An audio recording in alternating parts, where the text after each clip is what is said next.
আল্লাহ আল্লাহ আল্লাহ আল্লাহ আল্লাহ আল্লাহ আল্লাহ আল্লাহ আল্লাহ আল্লাহ আল্লাহ আল্লাহ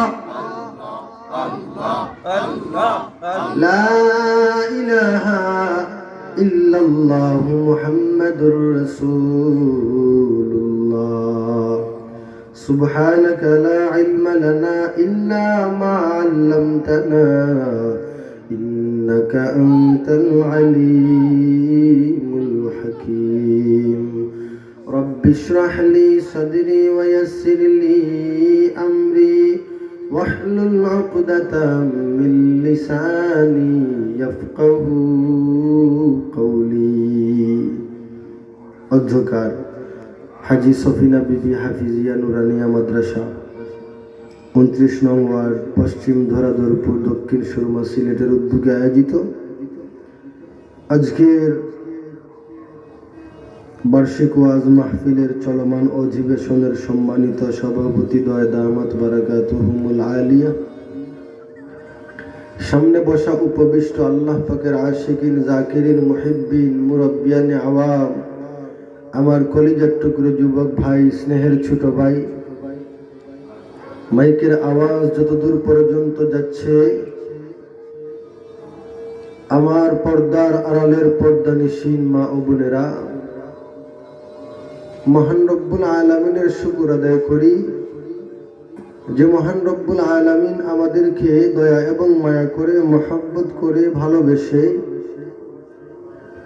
এমন একটি মহতি বরকতময় মাহফিলে আসার বসার মা বোনদেরকে বাড়ি থেকে বসিয়া বসিয়া শোনার তৌফিক দান করেছেন। এজন্য অন্তরের অন্তঃস্থল থেকে দিল খুলে প্রাণ ভরে মহব্বতের সাথে সকলে পড়ি আলহামদুলিল্লাহ। জমিনের মধ্যে যে সমস্ত জিকরুল্লাহর মাহফিল হয় ওই মাহফিল গুলোকে জান্নাতের বাগান বলা হয়, আর ওই জান্নাতের বাগানের মধ্যে আসলেই বসলেই সগীরা গুনাহ মাফ হয়ে যায়। আর জোরে সুবহানাল্লাহ। আর এই সমস্ত মাহফিল থেকে যদি কেউ তাওবা করিয়া বিদায় নেয় তাহলে তার পিছন জীবনের সগীরা এবং কবিরা সব গুনাহ মাফ করে দেন কে? আর জোরে বলেন কে? আল্লাহ সব গুনাহ মাফ করেন। অতএব আমরা যারা এই মাহফিলে আসতে পেরেছি, বসতে পেরেছি, আমরা আমাদের আশা এবং বসাকে গৌরবের বিষয় মনে করি, ঠিক কি ঠিক না?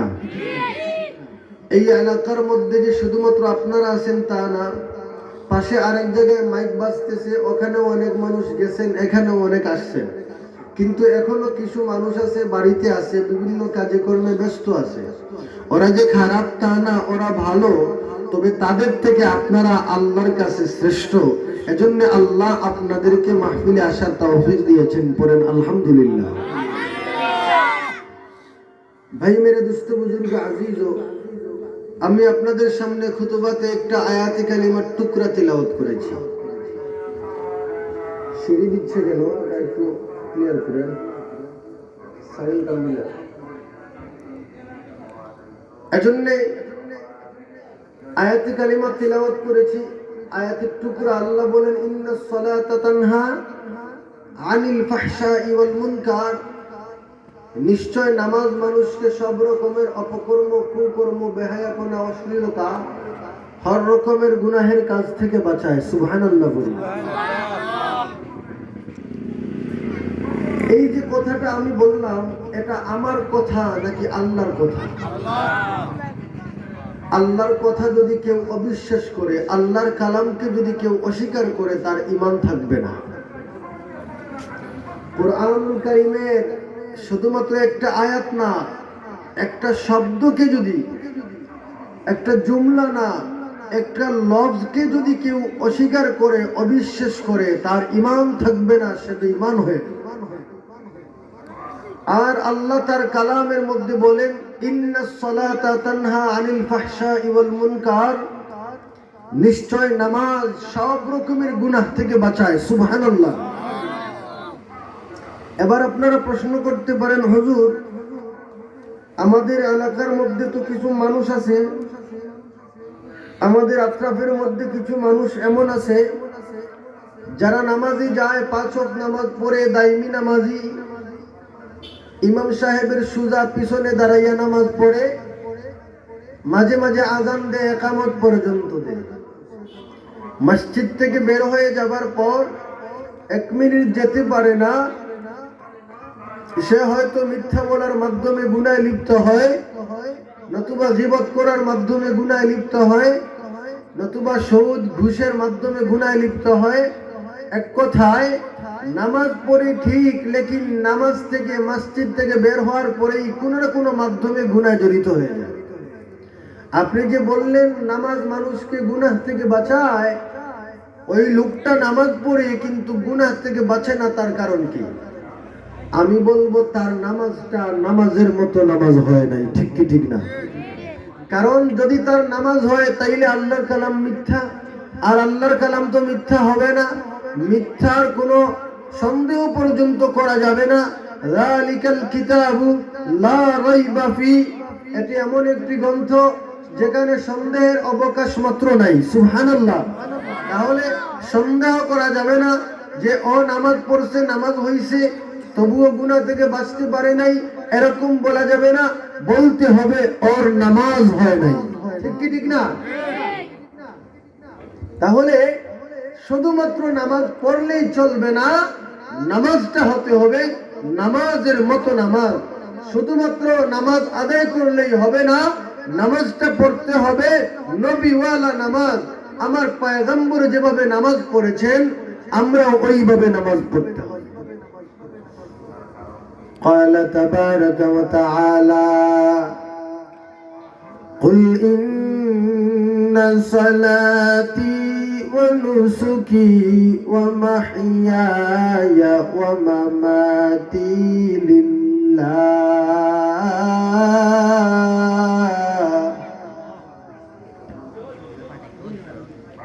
ومحياي ومماتي لله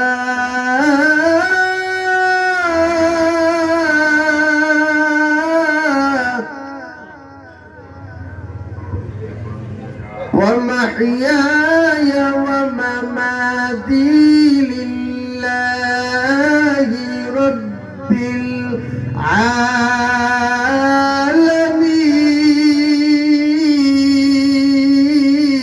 العالمين। আল্লাহ পাক রব্বুল আলামিন বলেন, ও পয়গম্বর আরবি জানাইয়া দাও, ইন্না সলাতি ওয়া নুসুকি ওয়া মাহইয়ায়া ওয়া মামাত, বান্দা তোমার নামাজ, তোমার কুরবানি, তোমার জীবন, তোমার মরণ লিল্লাহি রাব্বিল আলামিন, একমাত্র আমি আল্লাহর জন্য। সুবহানাল্লাহ। আল্লাহ বলতেছেন তোমার নামাজ, তোমার কুরবানি, তোমার জীবন, তোমার মরণ সব কার জন্য? এজন্য ভাই মেরে দুষ্ট বুজুর্গ আজিজ, আমার নামাজটা মাওলার জন্য, অতএব নামাজটা পড়বো মাওলা যেভাবে খুশি হয়। আমার কুরবানিটা মাওলার জন্য, অতএব আমি কুরবানি দেব এমন ভাবে যেভাবে কুরবানি দিলে আমার মাওলা খুশি হয়। আমি আমলটা করব এমন ভাবে যেভাবে আমল করলে আমার মাওলা রাজি এবং খুশি হয়। এখন আমি যদি মন করা আমল করি আর আমার মাওলা যদি আমার আমলের উপর খুশি না হয়, আমার আমল করিয়া কোনো লাভ নাই। লাভ আছে নি? কোনো লাভ নাই।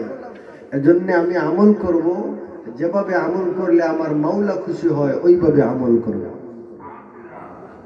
قال رسول الله صلى الله عليه وآله وسلم صلوا كما رأيتموني أصلي। আমার সাহাবায়ে কিরামের দল, তোমাদের মাধ্যমে আমার ওই হাদিসটা কিয়ামত পর্যন্ত যারা পাইবে, আমি তাদেরকে বলতে চাই, নামাজ এমন ভাবে পড়ো যেভাবে তোমরা আমাকে নামাজ পড়তে দেখো। এবার আমরা প্রশ্ন করি, ও পয়গম্বরে আরবি, আমরা তো আপনাকে দেখতে পারি নাই, এবার আপনি কেমন করে নামাজ পড়ছেন জানবো কিভাবে? মুফাসসিরিনে কেরামেরা ব্যাখ্যা করেন, আমরা হয়তো পয়গম্বরে আরবিকে দেখতে পারি নাই, পয়গম্বরে আরবিকে তো সাহাবায়ে কেরামেরা দেখেছেন, তাইলে আমরা সাহাবায়ে কেরামদেরকে দেখিয়া দেখিয়া নামাজ পড়ব। আমরা তো সাহাবায়ে কেরামদেরকেও দেখতে পারি নাই, তাইলে সাহাবায়ে কেরামদেরকে যারা দেখছে তাদেরকে দেখিয়া নামাজ পড়ব। সাহাবায়ে কেরামদেরকে কারা দেখছে? ওরা হলেন তাবিঈনরা, ওনারা সাহাবায়ে কেরামদেরকে দেখিয়া নামাজ পড়ছেন। আমরা সাহাবায়ে কেরামদেরকে দেখিয়া দেখিয়া নামাজ পড়ব। আমরা তো সাহাবায়ে কেরামদেরকেও দেখিয়া নামাজ পড়তে পারলাম না, আমরা তাবিঈনদেরকে দেখিয়াও নামাজ পড়তে পারবো না, কারণ আমরা তাবিঈনদেরকে দেখতে পারি নাই। এবার তাবিঈনদেরকে যারা দেখিয়া নামাজ শিখছে তাদেরকে দেখিয়া নামাজ পড়ো। তাবিঈনদেরকে দেখিয়া কারা নামাজ শিখছে? ওরা হলেন তবে তাবিঈনেরা। আমরা তো তবে তাবিঈনদেরকেও দেখতে পারি নাই, এবার আমরা কিভাবে নামাজ পড়বো একটু বলে দাও। তবে তাবিঈনদেরকে যারা দেখিয়া নামাজ পড়েছে তাদেরকে দেখিয়া নামাজ পড়ো। আমরা তো ওদেরকেও দেখতে পাই নাই, তোমার মক্তবের উস্তাদদেরকে দেখিয়া তুমি নামাজ পড়ো, তোমার মাদ্রাসার উস্তাদকে দেখিয়া তুমি নামাজ পড়ো। উনি যেভাবে তোমাকে নামাজ শিখাইবে তুমি ওইভাবে নামাজ পড়ো। যদি তুমি ওইভাবে নামাজ পড়তে পারো তাহলে তোমার ওই নামাজটা হয়ে যাবে নবীওয়ালা নামাজ, তোমার নামাজটা হয়ে যাবে পয়গম্বরে আরবির মতো নামাজ। আর ওইভাবে যদি তুমি নামাজ পড়তে পারো তোমার নামাজটা সুন্দর হয়ে যাবে। আর তোমার নামাজটা যদি সুন্দর হয়ে যায় ওই নামাজ তোমাকে সব রকমের গুনাহ থেকে বাঁচাবে। পড়ি সুবহানাল্লাহ। তাইলে নামাজ গুনাহ থেকে বাঁচাতে হলে কারণ কি? কারণ হলো নামাজটা সঠিক হতে হবে, নামাজটা সুন্দর হতে হবে, নামাজটা মন গড়া হতে হবে, নাকি নবীওয়ালা নামাজ হতে হবে? এখন অনেক মানুষ তো নামাজ পড়ে, কেউ আছে নামাজে সেজদাতে যাওয়ার পর মাথাটা ছটের মধ্যে এভাবে ঘষায়। কেন? ওর মনে মনে এই ভাবটা থাকে, আমি যদি কপালটা চটের মধ্যে ঘষাই তাইলে কপালের মধ্যে একটা দাগ পড়বে, চিহ্ন বসবে, যেটাকে আমরা অনেক সময় বলি নামাজের চিহ্ন। কেউ কেউ বলে খড় হয়ে গেছে, কপালও খড়। বোঝা যায়? কথা বোঝা যাচ্ছে? লোকে আমার কপালের মধ্যে চিহ্নটা দেখিয়া ভাববে ও পাক্কা নামাজি, 5 ওয়াক্ত নামাজ পড়ে, এজন্য কপালের মধ্যে চিহ্ন বসানোর জন্য মাথা মাটিতে ঘষায়। এটা রিয়া।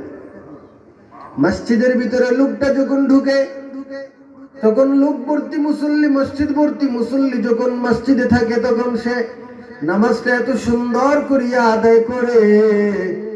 4 রাকাত নামাজ পড়ে 8 মিনিটে। 4 রাকাত নামাজ কত মিনিটে? 8 মিনিটে। আর মসজিদে যখন কেউ থাকে না, একা একা নামাজ পড়ে, তখন 8 রাকাত নামাজ পড়ে 4 মিনিটে। আগে মসজিদে মুসল্লি ছিল এত বেশি, তাদেরকে দেখানোর জন্য আস্তে আস্তে নামাজটা পড়ছে, সুন্দর করে নামাজ আদায় করছে। আর যখন কেউ নাই, একা একা, সে গেটলক বাসের মতো দ্রুত নামাজ পড়ে 4 রাকাত নামাজ, 8 রাকাত নামাজ 4 মিনিটে। সে মনে মনে ভাবে এখন তো দুনিয়ার কোনো মানুষ দেখতেছে না, আমি কোন রকম ভাবে মাওলাকে বুঝটা দিয়া দিলেই চলবে। আল্লাহরে বুঝ দিলা। বলে কি, মাওলাকে যদি আমি কোন রকম বুঝটা দিয়ে দেই, বুঝাই নাই, তাইলে সমস্যা কি? আমি দ্রুত পড়লেই হবে। না না না, এটা আহসানু আমালা না। দুনিয়ার মানুষগুলোকে খুশি করার জন্য তুমি যেমন ভাবে সুন্দর করিয়া ধীর স্থিরে নামাজ পড়ো, আমার মাওলাকে খুশি করার জন্য যদি তুমি ওইভাবে ধীর স্থিরে নামাজ পড়তা, আমার মাওলা তোমার নামাজের উপর খুশি হইয়া যাইতেন। আর আমার মাওলা যদি তোমার নামাজের উপর খুশি হইয়া যায়, দুনিয়ার মানুষগুলি বেজার হোক আমার দেখার বিষয় নাই, আমার মাওলা আমার উপর খুশি হইয়া গেলে আমার আর কিচ্ছু লাগে না। ঠিক কি ঠিক না? অতএব আমরা আমল করব কাকে খুশি করার জন্য? আল্লাহকে। তাইলে এবার আপনারা বলেন তো, যিনি নামাজ পড়ে গুনাহ থেকে বাঁচতে পারেন না, উনার নামাজ হইছে নাকি হয় না? ইবাই নামাজ পড়ে হিবাই গুনার খাম করে, নামাজে গুনাহ তাকি খেনে বাসায় না, নামাজর লাখান নামাজ আমরা পড়ি না। ঠিক কি ঠিক না? ইবাই নামাজ পড়ে হিবাই গুনার খাম করে, নামাজে গুনাহ থাকি খেনে বাসায় না, নামাজর লাখান নামাজ আমরা পড়ি না। ও বাইল নামাজ মন গেছে কি ফিরি যা, দরজাই কান লাগাইলাম নাইলাম কুলিয়া। ও বাইল নামাজ মন গেছে কি দোকান, সাটারি কান লাগাইলাম নাইলাম কুলিয়া। ঠিক কি ঠিক না? শয়তানে খান্দ সরি দেহ হলতা মন খরি, মেসাবে কুল সুরা পড়ছেন হইতে পারে না, নামাজে গুনাহ তাকি খেনে বাসায় না, নামাজর লাখান নামাজ আমরা পড়ি না। ইবাই নামাজ পড়ে হিবাই গুনার খাম করে, নামাজে গুনাহ তাকি খেনে বাসায় না, নামাজর লাখান নামাজ আমরা পড়ি না। দাইমি নামাজি এবলা পাওয়া যায়নি, মনে হইলে নামাজ পড়ে নাইলে পড়ে না। আছে না নাই? আমাদের এলাকায় কিছু মানুষ এমন আছে, বিপদে পড়লে মাওলাকে চিনে, আর বিপদ থেকে উদ্ধার হইয়া গেলে আর মাওলাকে চিনে। কথা বুঝতেছেন? ওই যে করোনার ভাইরাসের সময় আপনার সরকার বলেছিল কেউ মসজিদে যাবা না, বাড়িতে একা একা নামাজ পড়বা, মসজিদে কম যাইও।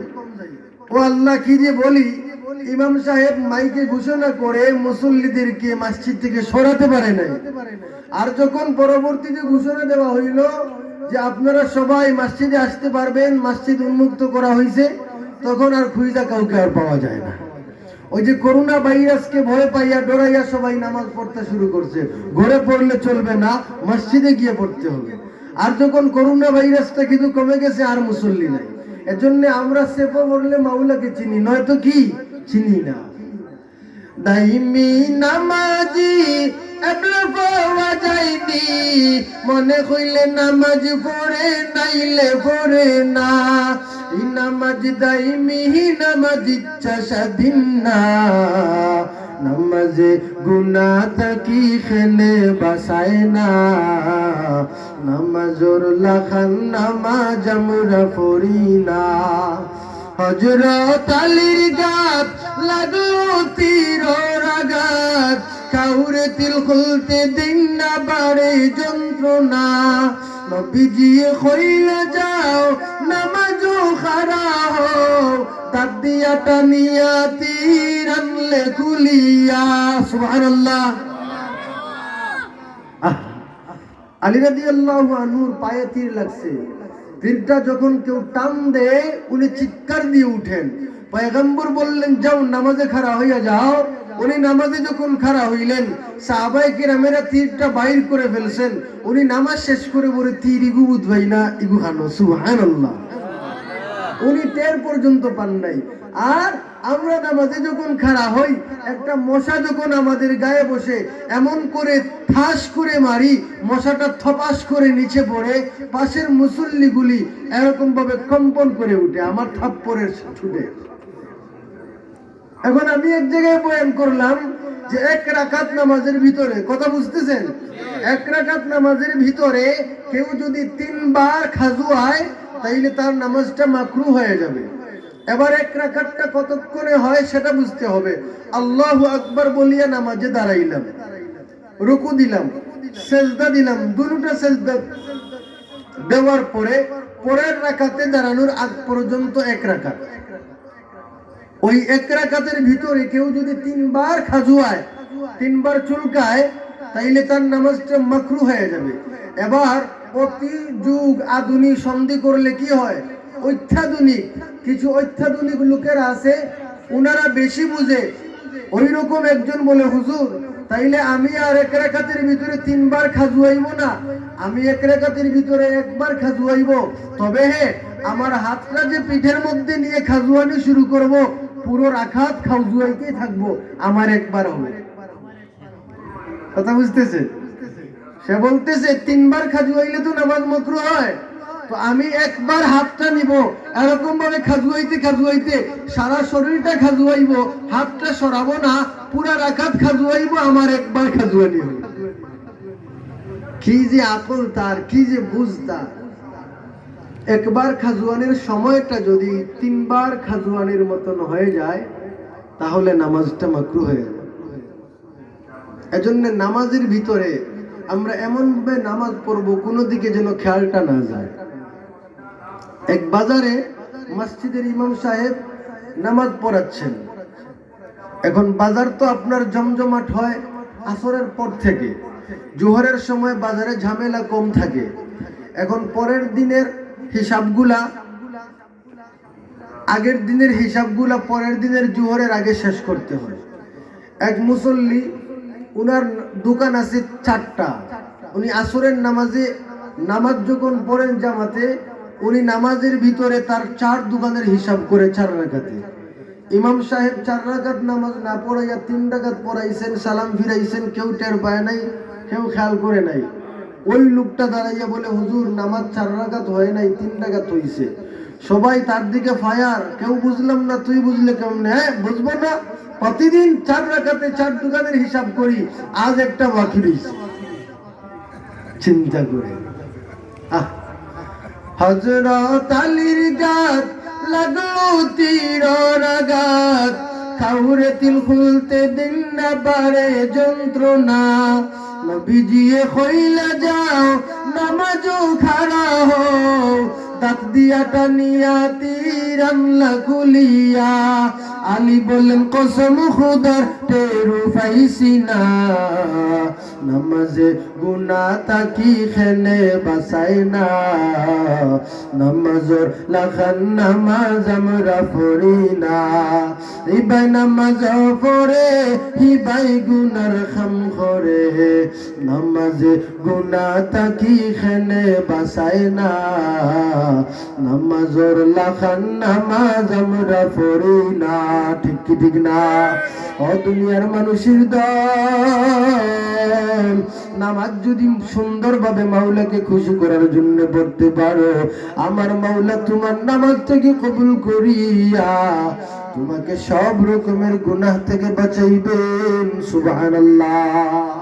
পয়গম্বর আরবি বলেন, আফদালুল ইবাদাতিস সালাত, ইবাদতের মধ্যে সর্বোত্তম ইবাদত হলো নামাজ। অন্য হাদিসে পয়গম্বর বলেন, বুনিয়াল ইসলামু আলা খামসিন শাহাদাতি আল্লা ইলাহা ইল্লাল্লাহ ওয়া আন্না মুহাম্মাদার রাসূলুল্লাহ ওয়া ইকামিস সালাহ ওয়া ইতাইজ যাকাহ ওয়াল হজ্জি ওয়া সাওমি রমাদান। ইসলাম গ্রহণ করার পরে ইসলামের যে স্তম্ভ আছে 5টা, প্রথমটা হলো ঈমান।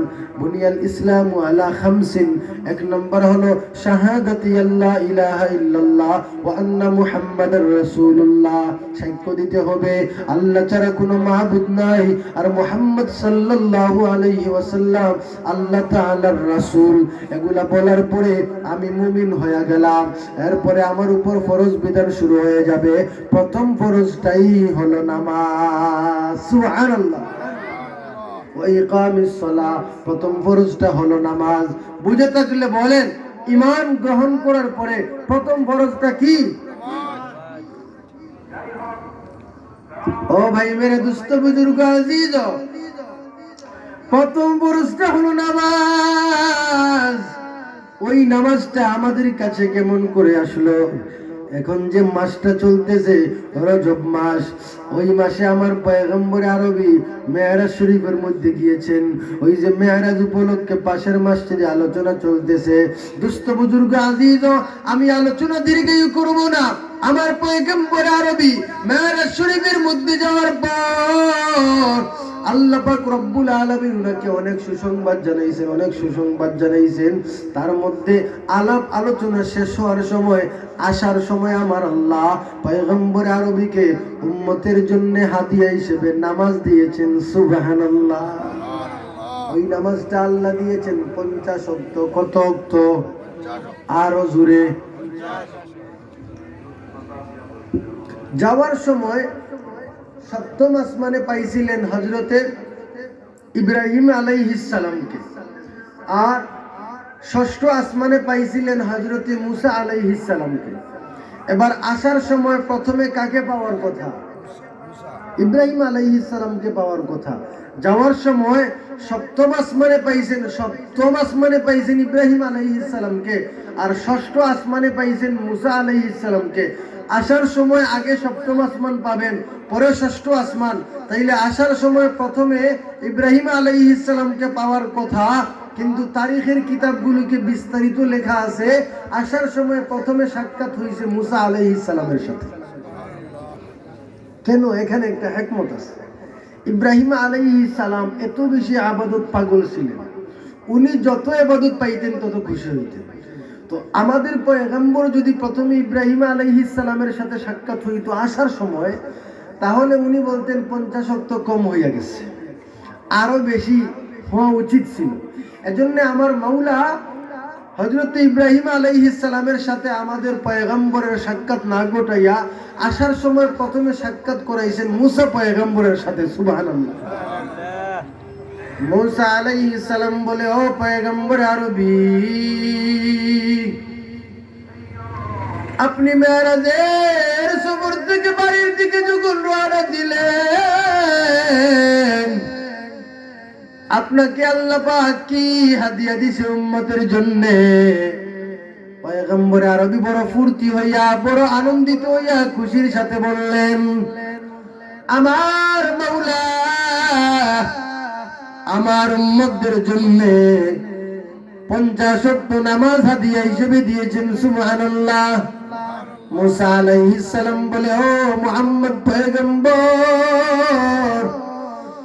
আমি আমার উম্মতগুলোকে পরীক্ষা করে দেখেছি, আমার উম্মতগুলি কিছু কিছু আমল করতে পারে না, এর মধ্যে একটা আমল হলো নামাজ। আমার উম্মতগুলি তোমার উম্মতের চাইতে অনেক শক্তিশালী ছিল গো পয়গম্বর, তবু আমার উম্মতগুলি নামাজ সঠিকভাবে আদায় করতে পারে নাই। তোমার উম্মতগুলি আমার উম্মতের চাইতে অনেক দুর্বল হইবে। ও মুহাম্মদ পয়গম্বর, যাও, তুমি যদি তোমার উম্মতের জন্য ভালো চাও, নামাজটা মাওলার কাছে গিয়া কিছু কমিয়ে নিয়ে আসো। আমার দয়ার নবী, মায়ার নবী, উম্মতের কান্ডারি নবী, উম্মতের ভালোর জন্য মাওলার কাছে যাই। ও দয়ার মাওলা, আমার উম্মতগুলি বড় দুর্বল, আমার ওই দুর্বল উম্মত 50 ওয়াক্ত নামাজ আদায় করতে পারবে না। ও আল্লাহ, তুমি নামাজটা কিছু কমাইয়া দাও। সুবহানাল্লাহ পড়ো। আমার মাওলা 5 ওয়াক্ত নামাজ কমাইলেন, রইল 45 ওয়াক্ত। 45 ওয়াক্ত নামাজ নিয়ে যখন পয়গম্বর আরবি আবার মুসা পয়গম্বরের সাথে সাক্ষাৎ হয়, ও মুহাম্মদ পয়গম্বর, কত ওয়াক্ত নামাজ কমাইছো? 5 ওয়াক্ত নামাজ কমাইছি। কত ওয়াক্ত রইছে? 45 ওয়াক্ত নামাজ। না না না, তোমার উম্মতগুলি 45 ওয়াক্ত নামাজ আদায় করতে পারবে না। যাও, আবার যাও, আরো কমাইয়া নিয়ে আসো। আমার পয়গম্বর উম্মতের দরদি নবী আবার মাওলার কাছে গিয়ে আরো 5 ওয়াক্ত নামাজ কমাইলেন, রইল 40 ওয়াক্ত নামাজ। আবার আসলেন মুসা, বলেন না না, পারবে না, আরো কমাও। আমার নবী, আপনার নবী, বিশ্ব নবী রহমতুল লিল আলামিন, উম্মতের মায়ায় আল্লাহ পাকের কাছে আবার যায়। ওই 40 ওয়াক্ত নামাজ থেকে আরো 5 ওয়াক্ত নামাজ কমাইলেন। ওইভাবে মুসা পয়গম্বর থেকে আল্লাহ পর্যন্ত গেলেন আসলেন 9 বার। সুবহানাল্লাহ। 5 নং কত হইল? 45 ওয়াক্ত নামাজ কমানোর পর বাকি রইছে মাত্র কত ওয়াক্ত? 5 ওয়াক্ত নামাজ। মুসা পয়গম্বর বলেন, ও মুহাম্মদ আরবি, আপনার উম্মত গুলি 5 ওয়াক্ত নামাজ আদায় করতে পারবে না গো, যাও যাও আরো কিছু নামাজ কমাইয়া নিয়ে আসো। আমার পয়গম্বর বললেন, না, আমি যতবার আমার মাওলার কাছে গেলাম, আমার মাওলা ততবার 5 করিয়া নামাজ কমাইছে, এবার মাত্র 5 ওয়াক্ত নামাজ রইল। আমি যদি আবার মাওলার কাছে যাই আর আমার মাওলা যদি এই 5 ওয়াক্ত নামাজ কমাইয়া দে, আমি আমার উম্মতের কাছে খালি হাতে যাব না? না, আমি খালি হাতে উম্মতের কাছে যেতে চাই না। আমি 5 ওয়াক্ত নামাজের উপর খুশি হইয়া গেলাম। আমার আল্লাহ বলে, ও হাবিব আমার, আমি আল্লাহ যেটা বলি সেটাই ঠিক থাকে। আমি তোমার উম্মতের উপর 50 ওয়াক্ত নামাজ ফরজ করলাম। তুমি তোমার উম্মতের মায়ায়, তুমি তোমার উম্মতের উপর রহম করতে, দয়া করতে গিয়া আমার কাছে বারবার এসেছিলে। আমি তোমার ওই 50 ওয়াক্ত নামাজ থেকে 45 ওয়াক্ত নামাজ কমাইলাম। তোমার উম্মতের জন্য এখন মাত্র 5 ওয়াক্ত নামাজ রয়েছে। ও পয়গম্বর, জানিয়ে নাও, তোমার ওই উম্মতগুলি 5 ওয়াক্ত নামাজ যদি সুন্দর করে আদায় করতে পারে, এক ওয়াক্ত নামাজের বিনিময়ে আমি আল্লাহ 2 ওয়াক্ত নামাজের সওয়াব দেব।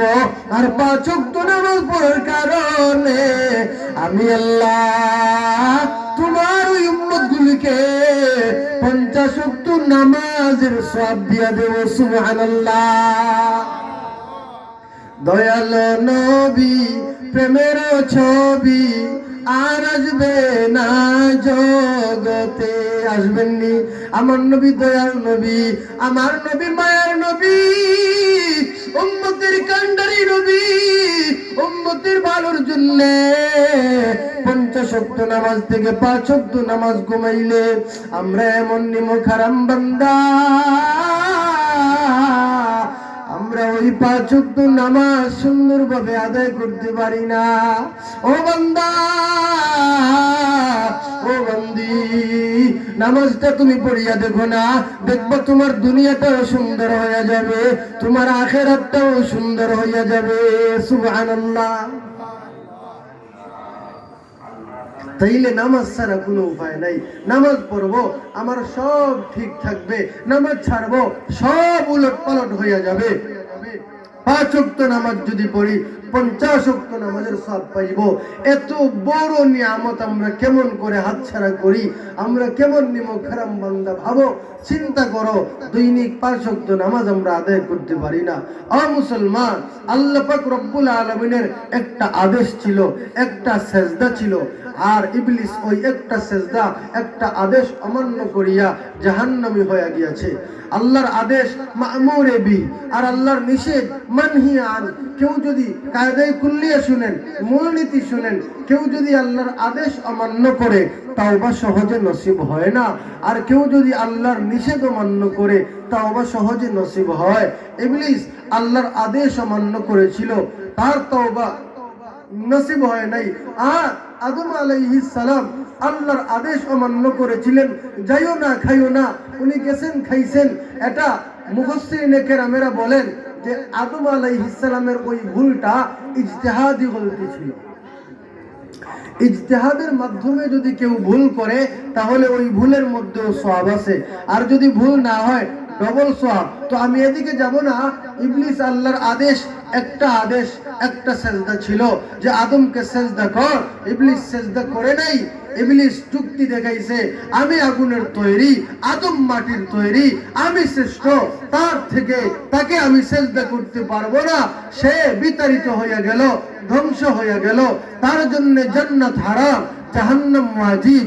এত কিছু হওয়ার পরে ওই ইবলিস বলে, মাওলা, যখন আমি জাহান্নামী হয়ে গেলাম, আমার কিছু চাওয়া আছে, ওইগুলা পুরা করেন। কি চাইবি বল? ইবলিস বলে, মাওলা, আমাকে কিয়ামত পর্যন্ত হায়াত দাও। আরে মুসলমান, আল্লাহর গোলাম, ইবলিস মাওলাকে বলে, আল্লাহ যখন আমি জাহান্নামী হয়ে গেলাম, আমি বিতাড়িত হয়ে গেলাম, ও দয়ার মাওলা আপনি আমাকে লম্বা হায়াত দাও। আল্লাহ বলেন, যা দিয়া দিলাম। এবার কই আল্লাহ আমি মুহূর্তের মধ্যে যে কোনো জিনিসের রূপ ধরতে পারবো, ক্ষমতা দিয়া দাও। আল্লাহ বলে, যা দিয়া দিলাম, তবে আমার শেষ নবী পয়গম্বর আরবীর রূপ কিন্তু ইবলিস ধরতে পারে না। সুবহানাল্লাহ বলে। ইবলিস বলে, আল্লাহ আমাকে মুহূর্তের মধ্যে এক জায়গা থেকে আরেক জায়গায় যাওয়ার ক্ষমতা দিয়া দাও। যা দিয়া দিলাম। ইবলিস কয়, আল্লাহ আমাকে মানুষের রগে রগে শিরায় শিরায় ঢোকার ক্ষমতা দাও। আল্লাহ বলে, যা দিয়া দিলাম। ইবলিস কয়, আল্লাহ আমাকে মুহূর্তের মধ্যে বিল্ডিং গুলি ধসাইয়া ভেঙে ফেলার ক্ষমতা দিয়া দাও। আল্লাহ বলে, যা দিয়া দিলাম। সব ক্ষমতা পাওয়ার পর ইবলিস বলে, আল্লাহ আমি তো এখন ক্ষমতা পাইয়া গেছি, এবার নেন চ্যালেঞ্জ ছুড়ে দেই। ইবলিস কয়, আল্লাহ যে আদমকে সেজদা না করার কারণে আমি বিতাড়িত হইয়া গেলাম, আমি ধ্বংস হইয়া গেলাম, আল্লাহ আমি চ্যালেঞ্জ করতেছি আপনার ওই আদম, আপনার ওই বান্দা বান্দি গুলোকে মরণ পর্যন্ত ওয়াসওয়াসা দিয়া জাহান্নামী বানাইব। নাউজুবিল্লাহ। আরো জোরে নাউজুবিল্লাহ, আরো জোরে নাউজুবিল্লাহ। এর চাইতে আরো জোরে সুবহানাল্লাহ বলা লাগবে। পারবানি ইনশাআল্লাহ। আল্লাহ বলে, ও ইবলিস সামান্য ক্ষমতা আমি তোকে দেওয়ার কারণে তুই আমাকে চ্যালেঞ্জ দিস। আমি যে তোকে ক্ষমতা দিলাম, আমার দেওয়া ক্ষমতা পাইয়া আমারে চ্যালেঞ্জ দিস। এবার আমি ক্ষমতার মালিক, সবচেয়ে বড় ক্ষমতার মালিক হলাম আমি আল্লাহ। এবার আমার চ্যালেঞ্জটা তুই শুন। তুই যদি পারিস আমার বান্দা বান্দি গুলোকে মরণ পর্যন্ত ওয়াসওয়াসা দিয়া জাহান্নামী বানাইস, লেকিন আমার বান্দা, আমার বান্দিগুলি সাকরাতের আগ মুহূর্তে তার জীবনের গুনার উপর বেজার হইয়া আমি মাওলার কাছে যদি মাফ চাইয়া লয়, আমি মাওলা আমার বান্দা বান্দির জীবনের সব গুনাহ মাফ করে দেব। সুবহানাল্লাহ। এজন্য দোস্ত বুজুর্গ আজিজ, আল্লাহ কত মেহেরবান। মেহেরবান তুমি মেহেরবান, মেহেরবান তুমি মেহেরবান, মেহেরবান তুমি মেহেরবান, মেহেরবান তুমি মেহেরবান। আমি পাপী গুনাহগার, তুমি ছাড়া কে আছে আর, ক্ষমা করো ওগো প্রভু, তওবা করে বারে বার। ইয়া রাহিমু রহমান, ইয়া করিমু মেহেরবান, ইয়া রহিমু রহমান, ইয়া করিমু মেহেরবান। আল্লাহু আকবার। আল্লাহ কত দয়াবান, আল্লাহ কত মেহেরবান। আল্লাহ বলে, পারলে জাহান্নামী বানাইস, আমার বান্দা বান্দি আমার কাছে মাফ চাইলে মাফ করে দিন। সুবহানাল্লাহ। এত সুযোগ আমরা পাই না, তবু আমরা মাওলার কাছে মাফ চাই, মাফ চাই। এবার আমাদের ওই বিয়ানীবাজার এলাকার কিছু ফাখনা মানুষের একটা কথা শোনাই। এক হুজুর বললেন যে তোমরা কি করো, সময় থাকতে তাওবা করো। সে বলে, হুজুর তাওবা করবো একটু বৃদ্ধ হয়ে গেলে, বয়সটা যখন 40-45 পারি দিয়ে দিব। হুজুর বললেন, না তুমি আগে তাওবা করো। সে বলে, হুজুর আগে যদি জওয়ান থাকতে, যুবক থাকতে তাওবা করি, এরপরে তো আবার গুনাহ হয়ে যাবে। এখন আমি তাওবা হলো এমন যে তাওবার পরে আর গুনাহ করা যাবে না। আমি যখন বৃদ্ধ হয়ে যাব তখন তাওবা করব, আর কোনো গুনাহ করব না। এখন যুবক আছে হুজুর, কত দিকে নজর চলে যায়, মনে কত কিছু চায়। এখন যদি তাওবা করি আর পরে আবার গুনাহ করি, তাইলে আমার এই তাওবার তো কোনো দাম মাওলার কাছে থাকলো না। তাইলে আমি মাওলার কাছে দুনসলা হতে চাই না। কি নসলা? দুনসলা।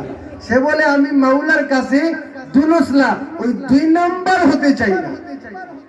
চিন্তা করে। তার মানে তার কথা হচ্ছে তাওবা না করিয়া গুনাহ করলে দুনসলা হবে না, আর তাওবা করে গুনাহ করলে দুনসলা হবে। মুসলমান তাওবা করো, নিয়ত করে আর গুনাহ করব না। অজান্তে যদি গুনাহ হয়ে যায় আবার তাওবা করো, বারবার তাওবা করো। তুমি যে 40-45 পর্যন্ত বয়স পাইবা এর কি কোনো নিশ্চয়তা তোমার কাছে আছে? না না। হযরতে আলী রাদিয়াল্লাহু আনহু একদিন পয়গম্বর আরবীকে বলেন, ও পয়গম্বর আরবী, আমি এক ওয়াক্ত নামাজ পড়ি আর আমার মনের মধ্যে ভয় হয় হয়তো পরের ওয়াক্ত নামাজটা পাবো না। পয়গম্বর আরবী এভাবে মাথা নাড়া দিয়ে বললেন, আফসোসের সহিত বললেন, না আলী, না না, মৌতে তো দূরে না, মৌতে তো দূরে না। এক ওয়াক্ত নামাজ থেকে আরেক ওয়াক্ত নামাজের মধ্যখানে অনেক সময় থাকে। তুমি ভাবো নামাজের ডান দিকে সালাম ফিরেইছো, বাম দিকের সালাম ফিরানোর আগে হয়তো মরণ হয়ে যেতে পারে। এত নিকটে মরণ, এত নিকটে মরণ। এজন্য ভাই মেরে দুস্থ বুজুর্গ আজিজ, আমরা মরণকে ভয় করব, এই মুহূর্তে তাওবা করব। আর নামাজ ছাড়া যাবে না, আর নামাজ ছাড়া যাবে না। পর্দার আড়াল থেকে মা বোনেরা যারা শুনছেন, আপনারাও নামাজ পড়বেন। ও মা, ও বোনেরা, আপনাদের জন্য মজার একটা কারগুজারি শুনাই। আল্লাহর এক বান্দি তার বাচ্চাকে পাশের মধ্যে দাঁড়াইয়া নামাজ পড়ে। ওই বাচ্চাটা নাবালিগ, মাসুম। এবার মা নামাজের মধ্যে দাঁড়াইয়া সূরা ফাতিহা পড়তেছে। বাচ্চা নামাজের মধ্যে মায়ের পাশে দাঁড়াইয়া মায়ের দিকে তাকাইয়া দেখে মা তো মুখ নাড়ায়। এখন মা মনে মনে সূরা ফাতিহা তেলাওয়াত করে অন্যান্য সূরা পড়ে, বাচ্চা তো আর এগুলি শুনতেছে না, সে শুধু দেখতেছে মা মুখ নাড়াচ্ছে, ঠোঁট নাড়াচ্ছে। এবার মায়ের ঠোঁট নাড়া দেখিয়া সেও ঠোঁট নাড়ায়। আল্লাহ পাক রব্বুল আলামিন এই কারবারটা দেখিয়া হেসে দেন, সুবহানাল্লাহ। আল্লাহ, আল্লাহর হাসি কেমন? আল্লাহর শান অনুযায়ী, সুবহানাল্লাহ। আল্লাহ হেসে হেসে ফেরেশতাদেরকে বলেন, আরশ বহনকারী ফেরেশতাদেরকে, ও ফেরেশতারা, আমার ওই বান্দি তার কাছে তার বাচ্চাটা দাঁড়াইয়া নামাজের মধ্যে কি পড়ে? ফেরেশতারা বলে, আল্লাহ ওই বাচ্চা তো কিছুই পড়ে না, শুধু মুখ নাড়ে। আল্লাহ বলে, না, তোমরা সাক্ষী থাকো, আমি আল্লাহর কাছে লাগতেছে কেমন যেন ওই বাচ্চাটাও পড়তেছে, সুবহানাল্লাহ। এবার মায়ের পাশে দাঁড়াইয়া যে বাচ্চাটা নামাজ পড়ে, ওই বাচ্চাটার নামাজ কবুল হইয়া যায়। ওই বাচ্চাটার নামাজের সওয়াব বাচ্চার মায়ের আমল নামায়ও যায়, বাচ্চার বাবার আমল নামায়ও যায়, বাচ্চার আমল নামায়ও থাকে, সুবহানাল্লাহ। তাইলে শিশু নাবালিগ বাচ্চাগুলিকে ছোট থেকে যদি আপনি ট্রেনিং দেন, আপনিও নামাজ পড়া হলো আর আপনার বাচ্চারও নামাজ পড়ানোর ট্রেনিংটা হয়ে গেল। মা বোনেরা চেষ্টা করবেন বাচ্চাদেরকে নামাজের ট্রেনিং দেওয়ার। আর বাবারা যারা আছেন, আপনার ছেলেটাকে যদি একটু বড় হয়, প্রস্রাব করে ফেলবে এরকম যদি না হয়, তাহলে ওই বাচ্চা ছেলেটাকে নিয়ে মসজিদে চলে আইসো, নামাজ পড়ো। যেই মসজিদের পিছনের খাতারে ছোট ছোট বাচ্চাদের সামান্য কিচিরমিচির শব্দ শোনা না যায়, ওই মহল্লাবাসী ভবিষ্যতে মসজিদ শূন্য মুসল্লি থাকবে। মসজিদে মুসল্লি পাওয়া যাবে না, কারণ ছোট বাচ্চাগুলোকে মসজিদ থেকে তাড়াইয়া দেওয়া হয়েছে। অনেকেরা বলে কি, মসজিদে বাচ্চারা আসলে বাচ্চাদেরকে তাড়াইয়া দেয়। না না, বাচ্চাদের তো কাজই হলো ঝগড়া করা, দৌড়াদৌড়ি করা। পয়গম্বর আরবী উনি যখন খুতবা দিতেন, উনার কাঁধে উঠে যেতেন উনার নাতিদ্বয় হাসান হুসাইন। খুতবা দেওয়ার সময় উনার কাঁধে উঠে যেতেন। উনি ওদেরকে সামলানোর জন্য খুতবাটা কিছুক্ষণের জন্য বন্ধ করে দিতেন। এজন্য বাচ্চাদের দিকে খেয়াল রাখবেন, বাচ্চাদেরকে ধমক দেয়া যাবে না, বাচ্চাগুলোকে আদর করবো, পারবো তো ইনশাআল্লাহ। ভাই মেরে দুস্থ বুজুর্গ আজিজ, আমি বলেছি আল্লাহ পাক রব্বুল আলামিন আমাদেরকে যে নামাজ নামক নিয়ামতটা দিলেন, এটা এত বড় একটা নিয়ামত, এত বড় একটা নিয়ামত। নামাজ যদি সুন্দর করে আদায় করতে পারি, তাইলে নামাজের মাধ্যমে আমার মওলা আমাদেরকে সব রকমের গুনাহ থেকে বাঁচাইবেন। জোরে পড়ি সুবহানাল্লাহ। পয়গম্বর আরবী সাল্লাল্লাহু আলাইহি ওয়াসাল্লাম বলেন, ও দয়ার মাওলা, আমি নবীর হায়াত বড় কম, আমার উম্মতের হায়াত বড় কম। অন্যান্য নবীদের হায়াত বড় বেশি, তাদের উম্মতের হায়াত বড় বেশি। আমার উম্মতগুলি অন্যান্য নবীর উম্মতের আগে কেমন করিয়া জান্নাতে যাইবে? আল্লাহ পাক রব্বুল আলামিন আমাদেরকে যে নামাজ নামক নিয়ামত দিলেন, ওই নামাজের মাধ্যমে আমাদের নবীর উম্মতগুলি অন্যান্য নবীর উম্মতের আগে বেহেশতে যাব। সুবহানাল্লাহ। সময় একেবারে সংকীর্ণ, সংক্ষেপে শেষ কথাটা বলে যায়। ও ভাই মেরে দুস্থ বুজুর্গ আজিজ, আপনাদের ওই এলাকার যে গাছগুলো আছে ওইগুলা ফুটাই থাকে নাকি খাড়া থাকে? তুফানে যদি কোনো গাছ ফালায় তাইলে ওই গাছ যদি সোজা করা যায় সোজা করে ঢিক দিয়ে ঠিল দিয়ে, সোজা করা না গেলে কেটে ফেলি। তাইলে মুফাসসিরিনে কেরামেরা বলেন গাছের আমল হইল সব সময় দাঁড়ানো অবস্থায় থাকা। ওই রকম ভাবে চতুষ্পদ জন্তুর একটা আমল আছে, চতুষ্পদ জন্তুর আমল হইল সব সময় রুকু অবস্থায় থাকা। সাপ বিচ্ছু থেকে শুরু করে বিভিন্ন কিরামাকুরার আমল আছে, ওই কিরামাকুরার আমল হইল সব সময় সেজদারত অবস্থায় থাকা। ওই রকম ভাবে জান্নাত জাহান্নামের আমল আছে, জান্নাত আল্লাহর কাছে দোয়া করে আল্লাহ দুনিয়ার মধ্যে ভালো ভালো মানুষগুলোকে আমার মধ্যে পাঠাও, জাহান্নাম আল্লাহর কাছে দোয়া করে আল্লাহ ও দুনিয়ার ভালো ভালো মানুষগুলি তো জাহান্নামে চলে গেল, খারাপ মানুষ কোথায় যাবে? ও আল্লাহ খারাপ মানুষগুলোকে আমার মধ্যে পাঠাও, আমি ওই খারাপ মানুষগুলোকে ভক্ষণ করিয়া পেটের ক্ষুধা নিবারণ করি। ওরে দুনিয়ার মানুষগুলি আমাদের যে নামাজটা আছে ওই নামাজে দাঁড়ানো আছে না নাই? মুফাসসিরিনে কেরামেরা বলেন আমাদের নামাজের মধ্যে দাঁড়ানো আছে, গাছের আমলটা আমাদের নামাজের মধ্যে আছে।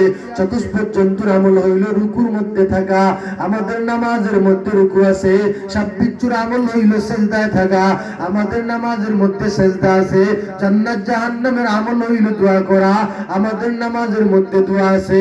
ওরে দুনিয়ার মানুষগুলি শুনিয়া না সুন্দর করে যদি উম্মতে মুহাম্মদী এক রাকাত নামাজ আদায় করতে পারে, ওই এক রাকাত নামাজকে যদি এক পাল্লা রাখা হয় 18,000 আলমের মধ্যে যত প্রাণী আছে সমস্ত প্রাণীর আমলগুলিকে যদি আরেক পাল্লা রাখা হয় আমাদের এক রাকাত নামাজের পাল্লা ভারী হয়ে যাবে।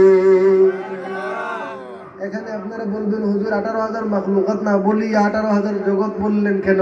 হ্যাঁ হ্যাঁ 18,000 মাখলুকাত এটা গলত মশহুর, 18,000 জগৎ এটাই সহি।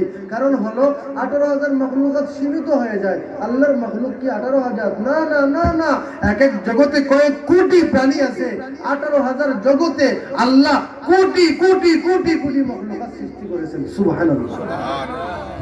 সময় যেহেতু শেষ হয়ে গেছে, পরিশেষে একটা কথা বলি ভাই মেরে দুস্থ বুজুর্গ আজিজ, খেয়াল করবেন আমরা যে শনিবারে নামাজ পড়ি না, আমার মাওলা তবু আমাদেরকে বেমার করেন না, পঙ্গু করেন না। রবিবারেও নামাজ পড়ি না, আমার মাওলা নারাজ হন না। সোমবারেও নামাজ পড়ি না, আমার মাওলা ক্যান্সার দেন না। মঙ্গলবারেও নামাজ পড়ি না, আমার মাওলা আমাকে গাড়ি অ্যাক্সিডেন্ট করে মারেন না। বুধবারেও নামাজ পড়ি না, আমার মাওলা আমার গলার মধ্যে গোসা লাগাইয়া কাটা লাগাইয়া আমাকে মারেন না। আমি বৃহস্পতিবারেও নামাজ পড়ি না, আমার মাওলা তবুও আমাকে আসমানি কোনো গজব দিয়ে হালাক করেন না। আমি শুক্রবারের ফজর নামাজ পর্যন্ত পড়ি না, তবুও মাওলা আমাকে কোনো গজব দেন না। আমি জুমার দিন যখন আসে মাওলা মনে মনে কয় বান্দা তুই জুমার নামাজ আসছে, তুই জুমার নামাজে গিয়ে আমাকে ডাক। আমরা জুমার নামাজে যখন যাই কাবলাল জুমা 4 রাকাত সুন্নতে মুআক্কাদা পড়ি না, বাদাল জুমা 4 রাকাত সুন্নতে মুআক্কাদাও পড়ি না, এমনকি খুতবা শুনে ওয়াজিব সেটাও ঠিক মতো শুনি না। জুমার মাত্র 2 রাকাত নামাজ রুকুতে যাওয়ার আগে গিয়ে শরীক হই, মাত্র 2 রাকাত নামাজ পড়িয়া আমরা যখন বাড়ির মধ্যে যাই গিয়ে মজাদার খাবার টেবিলের উপর পাইয়া গপগপাইয়া কাপুস কুপুস করে খাই। ভাই একটাবার চিন্তা করো, নামাজ পড়লে আল্লাহ কেমন খাওয়াইতেন না পড়িয়া যদি এরকম খাওয়ান। আমরা নামাজ পড়বো তো সবাই ইনশাআল্লাহ, সুন্দর মতো সঠিকভাবে নামাজ আদায় করবো তো ইনশাআল্লাহ। আল্লাহ সবাইকে কবুল করুক, এই মাহফিলকে কবুল করুক, এই মাদ্রাসাকে কবুল করুক। আমার মহাব্বতের ভাই হুমায়ুন রশিদ, আমার হাবিল ভাই মাশাআল্লাহ একসাথে আমরা আল মদিনাতে পড়েছি, এখানে বসা ছিলেন আমার প্রিয় ভাই সাব্বির আহমদ ভাই হাফিজ মাওলানা। ফেসবুকে দেখা হয়, আজ প্রথম দেখা হয়েছে সরাসরি। আল্লাহ সবাইকে কবুল করুক, উনাদের ইলম আমলে হায়াতে বারাকা দান করুক। সকলে বলি আমিন আমি রাত 11টার সময় দিতাম, আমার আরেকটা মাহফিল ছিল, এজন্য হাবিল ভাইকে বলছি মাগরিবের পরেই সময় দেব। সকলে আমার কাছে দোয়া চাইবে, সকলে আমার জন্য দোয়া করবেন। আসসালামু আলাইকুম ওয়া রাহমাতুল্লাহ।